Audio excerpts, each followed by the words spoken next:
Hello friends, మన Indians సింగపూర్లో ఎక్కువ మంది వర్క్ చేస్తుంటారు.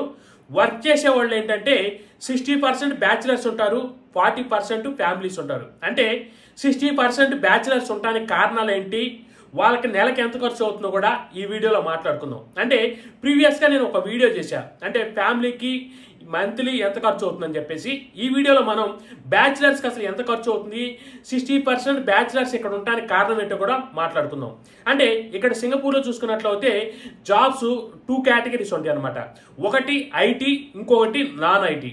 ఐటీ చూసుకున్నట్లయితే అంతా సాఫ్ట్వేర్స్ ఉంటారు. సో వాళ్ళకేంటంటే శాలరీస్ ఎక్కువ వస్తాయి కాబట్టి వాళ్ళు ఫ్యామిలీస్ తెచ్చుకుంటారు. అంటే సింగపూర్ బేసిక్ ఏంటంటే కాస్ట్ ఆఫ్ లివింగ్ చాలా ఎక్కువ ఉంటుంది అనమాట. అందువల్ల ఏంటంటే అందరూ ఫ్యామిలీస్ తెచ్చుకొని ఇక్కడ ఉండలేరు. సో వాళ్ళలో కూడా ఏంటంటే సాఫ్ట్వేర్స్కి ఎక్కువ జాబ్, వాళ్ళకి శాలరీస్ వస్తాయి కాబట్టి వాళ్ళు ఏం చేస్తారంటే ఈ సాఫ్ట్వేర్ జాబ్ చేసే వాళ్ళు కూడా 70% పీపుల్ ఏంటంటే ఫ్యామిలీస్ తెచ్చుకుంటారు. 30% పీపుల్ ఏం చేస్తారంటే ఫ్యామిలీస్ని ఇండియాలోనే ఉంది. సో ఇక్కడ నుంచి 15 డేస్కి ఒకసారి, 1 మంత్కి ఒకసారి వెళ్ళొస్తుంటారు అనమాట. అంటే వీళ్ళు ఫ్యామిలీస్ హైదరాబాద్లో కానీ, లేకపోతే చెన్నైలో, లేకపోతే బెంగళూరు, వైజాగ్ ఇలా పెట్టుకుంటారనమాట. సో ఫ్యామిలీస్ అక్కడ ఉంటాయి. వీళ్ళు ఏం చేస్తారంటే 2 వీక్స్ ఒకసారి కానీ, లేకపోతే మంత్లీ ఒకసారి కానీ వెళ్తుంటారు. సో ఇంకా మధ్యలో ఏంటంటే వీళ్ళకి ఎప్పుడైనా వర్క్ ఫ్రమ్ హోమ్ ఉంటే వాళ్ళు ఆ టైం కూడా ఇండియాకి వెళ్ళి అక్కడే వర్క్ చేసుకొని వస్తుంటారు. సో ఇంకా నాన్ ఐటీలో చూసుకున్నట్లయితే నాన్ ఐటీలో ఏంటంటే వాళ్ళకి శాలరీస్ చాలా తక్కువ ఉంటాయి అనమాట. నాన్ ఐటీ అంటే ఏంటంటే ఇక్కడ పార్కుల్లో పనిచేసేవాళ్ళు కానీ, లేకపోతే కన్స్ట్రక్షన్లో పనిచేసేవాళ్ళు, ఇంకా ఇక్కడ అపార్ట్మెంట్లో పనిచేసేవాళ్ళు, ఇంకా ఏదైనా గవర్నమెంట్ సెక్టార్లో పనిచేసేవాళ్ళు, అంటే వర్కర్స్ అనమాట వీళ్ళంతా కూడా. సో ఇంకా ఏంటంటే వేరే హౌస్లు ఉంటాయి ఇక్కడ. అంటే గూడ్స్ అన్నీ ఏంటంటే సింగపూర్కి ఇక్కడ ఏది తయారవుతుంది కాబట్టి గూడ్స్ పక్క కంట్రీస్ నుంచి వస్తాయి. సో వచ్చిన గూడ్స్ని ఏంటంటే ఇక్కడ వేరే హౌస్లో పెట్టి సిటీలోకి డిస్ట్రిబ్యూట్ చేస్తుంటారు. సో అలాంటప్పుడు ఏంటంటే ఈ వేరే హౌస్లో కూడా ఏంటంటే మన ఇండియన్స్ పనిచేస్తారనమాట. సో ఇంకా ఏంటంటే షిప్ యార్డ్లో కానీ, లేకపోతే ఎయిర్పోర్ట్లో కానీ పనిచేసే వాళ్ళు ఉంటారు. సో వాళ్ళు ఏం చేస్తారంటే వీళ్ళకి శాలరీలు చాలా తక్కువ ఉంటాయి అనమాట. అంటే కంపేర్ టు సాఫ్ట్వేర్ వాళ్ళతో పోలిస్తే ఈ నాన్ ఐటీ వాళ్ళకి ఏంటంటే శాలరీస్ తక్కువ ఉంటాయి కాబట్టి వాళ్ళు ఫ్యామిలీని తెచ్చుకోలేరు. ఎందుకంటే ఇక్కడ ఫ్యామిలీ ఉండాలంటే కనీసం ఒక $4,000 వరకు అవుతుంది అనమాట. అంటే 2 లక్షల నుంచి 2.5 లక్షల దాకా ఖర్చు అయింది. సో అందువల్ల ఏంటంటే నాన్ ఐటీ వాళ్ళకి వచ్చేది మినిమం $1,000 నుంచి $3,000 దాకా, లేకపోతే ఇంకా ఎవరైనా ఎక్స్పీరియన్స్ ఎక్కువ ఉంటే వారికి $4,000, $5,000 దాకా వస్తాయి. అంటే ఇలాంటి వాళ్ళు ఏంటంటే ఫ్యామిలీస్ని తెచ్చుకుంటే $4,000 ఇలా ఇక్కడ ఖర్చులు పోతే ఏంటంటే వాళ్ళకి ఎక్కువ మిగలవు అనమాట. కొంతమందికి $1,000 లేకపోతే $2,000 వచ్చే వాళ్ళకి ఏంటంటే వాళ్ళకి అసలు మిగలవు అనమాట. అంటే ఫ్యామిలీని తెచ్చుకొని వాళ్ళు ఇక్కడ జాబ్ చేయలేరు. సో అందువల్ల ఏం చేస్తారంటే ఈ నాన్ ఐటీ జాబ్ చేసేవాళ్ళు 90% పీపుల్ ఏం చేస్తారంటే వాళ్ళ ఫ్యామిలీస్ మొత్తం ఇండియాలోనే ఉంటాయి. సో వీళ్ళు ఏం చేస్తారంటే నాన్ ఐటీ జాబ్ చేసేవాళ్ళు వాళ్ళు మొత్తం కూడా బ్యాచిలర్స్గా ఉంటారన్నమాట. అంటే 10% పీపుల్ వాళ్ళు ఎక్కువ శాలరీస్ ఎక్కువ ఉంటాయో వాళ్ళే ఫ్యామిలీస్ని తెచ్చుకొని ఇక్కడ పెట్టుకుంటారు. ఇంకా శాలరీస్ తక్కువ ఉండే వాళ్ళు ఏం చేస్తారంటే వాళ్ళు ఫ్యామిలీలు ఇండియాలోనే ఉంటాయి, వాళ్ళు ఇక్కడ వచ్చి వర్క్ చేస్తారనమాట. సో ఇప్పుడు మనం ఈ నాన్ ఐటీ జాబ్ చేసే వాళ్ళకి బ్యాచిలర్స్ చూసుకున్నట్లయితే వాళ్ళ ఖర్చులు ఒక విధంగా ఉంటాయి.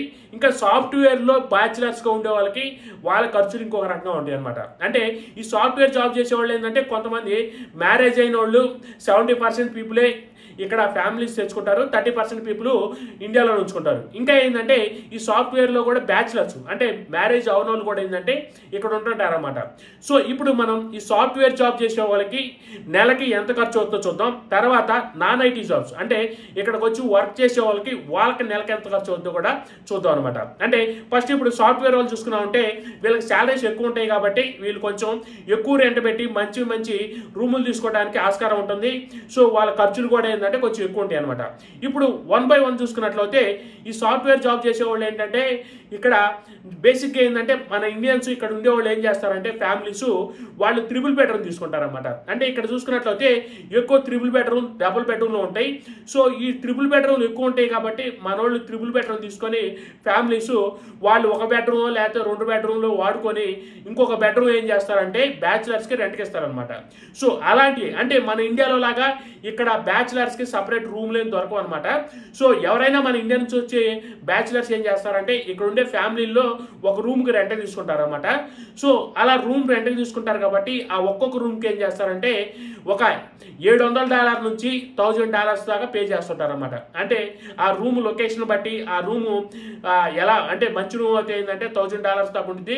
ఇంకా ఏదైనా ఒక రకమైన రూమ్ అయితే $700 దాకా ఉంటుంది అనమాట. ఇంకా ఎవరైనా కావాలనుకుంటే మాస్టర్ బెడ్రూమ్స్ ఉంటాయి. అంటే ఈ ట్రిపుల్ బెడ్రూమ్లోనే మాస్టర్ బెడ్రూమ్ అనేది పెద్దదన్నమాట. సో అలాంటి బెడ్రూమ్ తీసుకున్న వాళ్ళు కొంతమంది ఉంటారు. అంటే మాస్టర్ బెడ్రూమ్ తీసుకున్నట్లయితే అది 1400 నుంచి 1800 దాకా ఉంటుంది అనమాట. అంటే ఈ రూమ్ అనేది మంచి ఏరియాలో ఉంటే 1800 దాకా ఉంటుంది.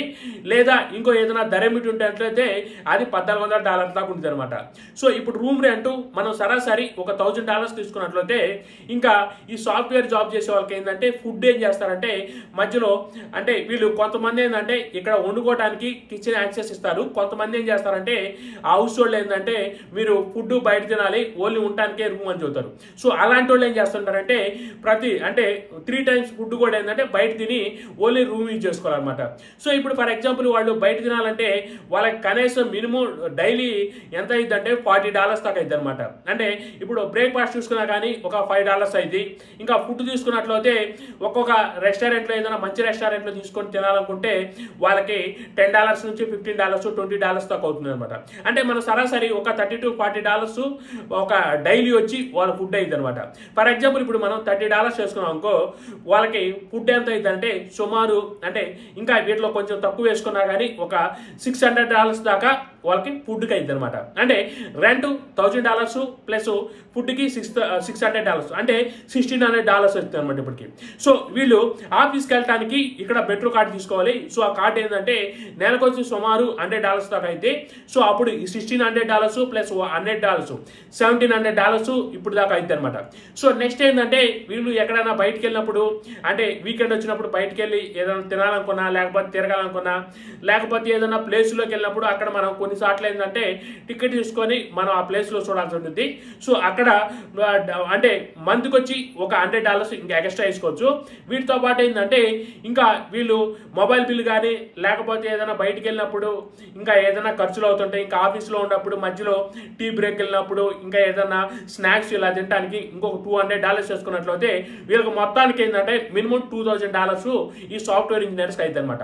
అంటే $2000 అంటే మన ఇండియన్ కరెన్సీలో చూసుకున్నట్లయితే సుమారు 1,30,000 దాకా ఖర్చు అవుతుంది అనమాట.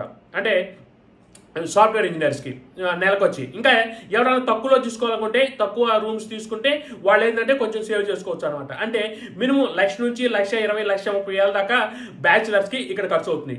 సో ఇప్పుడు మనం నాన్ ఐటీ వాళ్ళు తీసుకున్నట్లయితే అంటే వర్కర్స్ ఎవరైతే ఉంటారో వాళ్ళు మొత్తం నాన్ ఐటీ కిందకి వస్తారు.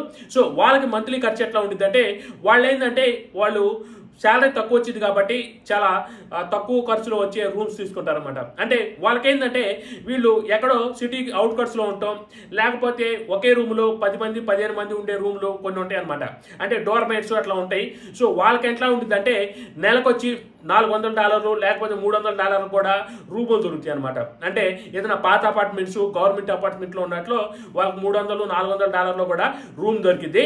సో అలాంటి వాళ్ళకి ఫర్ ఎగ్జాంపుల్ ఇప్పుడు వాళ్ళకి నెలకి $400 చేసుకున్నా కానీ రూమ్ రెంట్ వాళ్ళకి ఇంకా ఫుడ్ తీసుకున్నట్లయితే ఫుడ్ వాళ్ళు ఏంటంటే అక్కడ తక్కువగా వచ్చేటట్లు చూసుకుంటారనమాట. వాళ్ళు 300 నుంచి 400 దాకా వాళ్ళ ఫుడ్ ఖర్చు అయింది అనమాట. అంటే వాళ్ళు ఎక్కువ మంది వండుకుంటారు. సో ఎందుకంటే బయట తినడానికి ఏంటంటే ఎక్కువ ఖర్చు అయింది కాబట్టి వాళ్ళు రూమ్లోనే వండుకోవడానికి చూస్తారనమాట. అంటే వాళ్ళు సరాసరి ఒక $300 వాళ్ళ ఫుడ్కి వేసుకోవచ్చు. అంటే వండుకుంటే చాలా తక్కువ అయింది కాబట్టి $300 వేసుకున్నాం. అంటే రెంట్ $400 $300 ఏమో తినడానికి ఫుడ్. సో వాళ్ళు ఏంటంటే సిటీలో తినడానికి మెట్రో కార్డులు ఇట్లకి ఎక్కువ ఉండవు. వాళ్ళు ఎక్కడైతే వర్క్ చేస్తున్నారో వాళ్ళు ఆ ఏజ్ నుంచి వచ్చేదని వాళ్ళకి ఆటో వచ్చింది పొద్దునే. సో వాళ్ళని ఎక్కువ తీసుకెళ్ళి వాళ్ళు వర్క్ చేసే ప్లేస్లో వదిలి పెడుతుంటారు. సో వాళ్ళకి ఏంటంటే ఎక్కువ ఈ మెట్రోలో తిరగటం ఇట్లా ఛార్జెస్ ఏం తక్కువ ఉంటాయి అనమాట. వాళ్ళకి ఒక $50 చేసుకోవచ్చు. అంటే ఎప్పుడైనా వీకెండ్ బయటకు వెళ్ళడానికి కానీ లేకపోతే ఏదైనా వర్క్ చేయడానికి బయటకు వెళ్ళి ఏదైనా మెట్రోలో ట్రావెల్ చేయాలన్నా బస్సులో ట్రావెల్ చేసుకోవాలన్నా ఒక $50 చేసుకున్నాం. అంటే ఇందాక చూసుకున్నట్లయితే రెంట్ ప్లస్ ఫుడ్కి $700 అని ఇది ఒక $50 చేసుకోవచ్చు.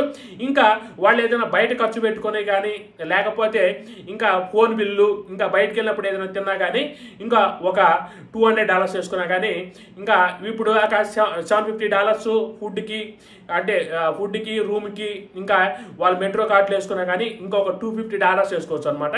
సో మొత్తం వేసుకున్నట్లయితే $1,000 దాకా వాళ్ళకి ఖర్చు అవుతాయి. అంటే ఎవరైతే నాన్ ఐటీ వాళ్ళు ఉన్నారో వాళ్ళకి $1,000 అవుతాయి అనమాట. అంటే మన ఇండియన్ కరెన్సీలో చూసుకున్నట్లయితే 65,000 దాకా వాళ్ళ ఖర్చు అవుతుంది అనమాట. అంటే ఇప్పుడు సాఫ్ట్వేర్ జాబ్ చేసే వాళ్ళకి అవుతేమో $2,000 దాకా అయింది. సో నాన్ ఐటీ వాళ్ళకి అవుతే $1,000 అయిపోయింది అనమాట. సో ఇది బ్యాచిలర్స్కి అయ్యే ఖర్చు అనమాట. సో ఫ్రెండ్స్, ఈ వీడియో కానీ నచ్చినట్లయితే వీడియో లైక్ చేయండి, మీ ఫ్రెండ్స్ షేర్ చేయండి. Thanks for watching this video.